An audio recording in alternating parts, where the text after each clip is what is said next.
Shipping is one of my most expensive expenses as a reseller. In fact, according to eBay's breakdown of my seller costs, shipping labels account for 49.8% of my total selling costs on the eBay platform. That's right, shipping is just as expensive as the eBay fees. So, if you want to be successful in reselling, you have to understand how shipping works and how to save money when you're shipping items out. In today's video, I'm going to break down 9 of the top tips I have learned after shipping thousands of items on the eBay platform. And you're not going to want to miss the last few because they are a complete game changer for every reseller. Number 1, pass shipping costs on to the buyer. Yes, that's right. Even though eBay puts it in the category of seller costs, I don't consider it a seller cost because I charge the buyer for shipping and the buyer pays all of the shipping costs. Even the few items that I offer free shipping on, that shipping is built into the cost of that item. The buyer is always paying for the shipping. So whenever shipping costs go up, so don't my shipping costs. I just pass those fees right on to the buyer. And now I know what you're thinking. If I pass the shipping costs on to the buyer, I'm not going to be as competitive. In my opinion, that is false. Shipping costs have gone up over time. If you went on to eBay 10 years ago and you saw these shipping costs on eBay, your mind would be blown. So over time, shipping costs do go up. People do raise their prices as the costs increase. Otherwise, they would cease to exist. If you are selling goods or a service and you're not making money, you do not have a business. It is your responsibility to pass these costs on to the consumer. Now, I know there's a lot of people out there that feel like they can't raise their shipping costs because they're going to slow down their sales. I would ask why you feel that way.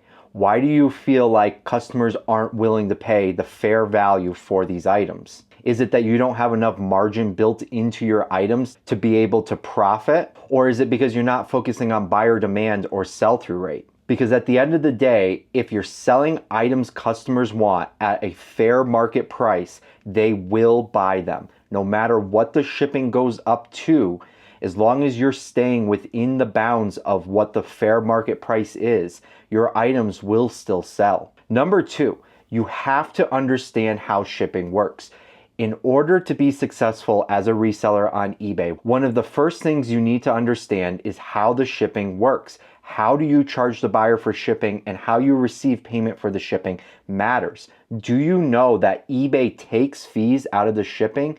That's right. So if you're charging the exact amount for shipping to the buyer, you're actually losing money because eBay's taking some of that money right off the top. Now, I'm not going to go into great detail on here because I already did that in a video, and I highly recommend checking out this video here if you're looking at updating your shipping policies. I go into great detail on how to create policies and how to do the math to determine how much you should be charging to ship items out. Okay, so let's go back to the eBay shipping calculator. And let's say now I'm shipping the same 1 pound item in a 12 by 12 box, but instead of shipping it across the country, I'm gonna ship it to Las Vegas, which is very close to Los Angeles. So we're gonna update the shipping here and we're gonna see that that's actually only gonna cost me $6.33. So we're gonna come back over to the eBay fee calculator. And at the eBay fee calculator, we're gonna change our shipping from $8.79 to $6.33, and we can see that we make 25-cent profit if we're shipping that 1 pound item to Vegas.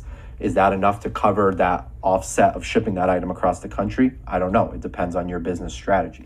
This isn't just some kind of guess. This isn't just copying other people's prices. This is actual math that you can do to determine how much you need to charge the customer in order to ship your items. In fact, everyone's prices are going to be different. It's going to depend on the items that you sell, where you're located and where your buyer is located. So in order to do this, you have to go in and understand how the shipping fees work and how the eBay fees work. Number 3, overcharge. Like I just talked about, eBay takes fees out of the shipping. So if you charge $10 for shipping and it's going to cost $10 to ship that item, eBay is going to take their 12% right off the top. So you're now left with less than $9 to ship that item, which means you're losing $1 every time you ship an item out. So you have to overcharge for shipping. Luckily, we get a shipping discount through eBay, or you can go through Pirate Ship. In my experience, they both have the same rates, but you do end up getting a discount versus going to the counter. So you can offer your buyer part of your discount or your full discount, but do keep in mind, if you offer your full discounted rate to the buyer, you are going to lose money every single time you ship an order out. Now, if you have that built into your item cost, it's fine. There's other ways to build this in, but generally speaking, and for me and my business, I like to charge a little bit more than it's actually going to cost me to ship the item. That way I'm making a little bit of money every time I'm selling an item, and I can cover my shipping materials costs. Those boxes and bubble wraps are not free. Number 4, avoid large items. Unless it's worth the hassle, I just tend to avoid shipping and selling large items. The shipping costs can really add up on large or heavy items, and you have to ask yourself, at what point will a buyer no longer be willing to pay a fair price to have that item shipped to them? If you're selling a $20 item and you want $50 in shipping, good luck trying to convince a buyer to pay $50 to ship a $20 item. So you have to determine what your shipping costs are before you ever go out to the store and start picking up these large items. For me, I just tend to avoid them unless there's a huge profit margin that I can eat into in order to ship that item to a customer at a more reasonable price. Now, yes, there are plenty of people out there that make good money shipping and selling large items, and that is awesome. That's a great business to be in. However, for the average reseller just selling items that they find at thrift stores and yard sales, I would just recommend staying away from large or heavy items, especially if you're just starting out on the platform. Number 5, buy quality boxes and shipping supplies. I started out just like everyone else, reusing Amazon boxes, scavenging dumpsters, grabbing used boxes from family and friends. Whatever it took to ship items out is what I would do. But there is a huge argument to having the correct box sizes in stock. For me personally, I know what my sizes are that I'm selling all the time, and I have those boxes ready to go. They're labeled. I know right where they are. I don't have to guess. I don't have to make a Frankenstein box. I don't have to go search through a dumpster to try to find the correct box. I just have it in stock, reach down, grab it, and off it can go. This saves me a lot of time. Instead of scavenging dumpsters for boxes, now I can spend my time scavenging thrift stores for more items to resell. As far as poly bags go, I still order those off of Amazon. I went through a few different companies on Amazon, and I found that the ones that I'm currently using are the best quality. The tape sticks and holds, and the bags don't rip. If you're interested in using any of my shipping supplies, I have a link in the description, so be sure to check that out. If you guys are enjoying this video, you're not going to want to miss next week's video. So be sure to hit that like and subscribe button so you don't miss the future content. Number 6, weigh and measure everything. If you are selling things online and buying your labels online, it is your responsibility to make sure that you weigh and measure your items correctly. If you don't, you're going to end up with underpaid and overpaid shipping labels, and it just becomes a whole mess. Me personally, I love using the scale that I have and the shipping mat here. Both of these allow me to grab quick measurements and quick weights. I like the scale because it has a readout that's movable. I'm able to move the readout around, so when I set a big box on top of the scale, I can still see how much the box weighs. And the mat is awesome because I can drop it on there and grab all the measurements with just one flip versus pulling out a ruler and measuring each of the sides. It has completely sped up my shipping process. If you're interested in either the scale or the shipping mat that I use, the link is in the description. Number 7, get a box resizer. Size matters, and the bigger the box, the more you're going to pay in shipping. So if you have a small item and you're putting it in a big box, you are going to pay more to ship that item out. This is especially true if you're scavenging for boxes. A lot of times when I was scavenging, I had to turn them into Frankenstein boxes in order to get the item to fit correctly inside the box. The bigger the box, the more you're going to pay. So spend a few dollars, buy a box resizer so that you can resize these boxes and fit whatever item you're selling in the smaller box. It's going to save you a ton of money in the long run. Number 8, shop providers. For me personally, I have found that FedEx is the cheapest provider for me shipping large or heavy items. I ship everything else through Ground Advantage through the Postal Service. Now, in this video here, I talked about how bad FedEx is, how bad they are with underpaid label fees, and how it feels like a scam because they charge even more on the underpaid label. However, I also mentioned in that video that I was changing something based on what another reseller told me. He had told me to make sure I drop my packages off at the FedEx center rather than one of their drop box locations, such as Walgreens or Office Depot. So I switched from dropping my packages at Walgreens to driving to the FedEx center and dropping all my packages there.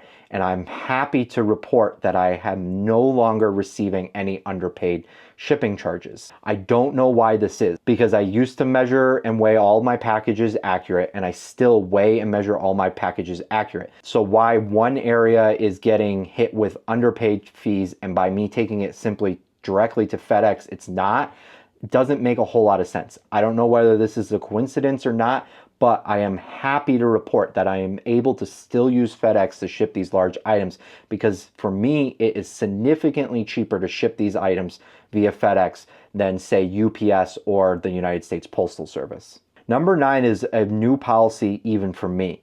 I created a policy for large or heavy items. So I have eliminated certain locations that I'm willing to ship these items to. Now, I still ship 99% of my items to wherever. However, when it comes to these large or expensive items, I'm eliminating certain locations such as Alaska, Hawaii, and APOs. These locations tend to be more expensive to ship to, and when it comes to shipping via FedEx, the rates actually skyrocket.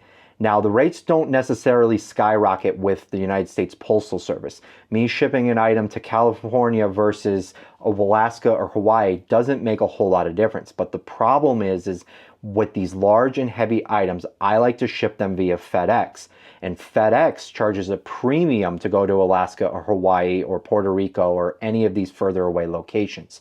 So for me, the easiest way has been to create a policy that eliminates all these further away locations. It has allowed me to offer significantly lower shipping charges to people in the continental US while not taking the risk or the gamble of one of these items selling to one of these far away locations and eating into all of my profit. I'm going to continue to sell all of my small items and the majority of my items to wherever they need to go, whether that's Alaska, Hawaii, Puerto Rico, APOs. It doesn't matter where I'm sending these items because they're going through the postal system. But if I'm selling an item that I would probably am going to have to ship via FedEx, I only want to ship that in the continental US because FedEx rates go so high once it's outside of the continental US. I hope this video was helpful and it saves you a bunch of money on shipping. And if you did find this video helpful, I highly recommend checking out this video here where I go into great detail on how to actually create shipping policies that work for you and your reselling business.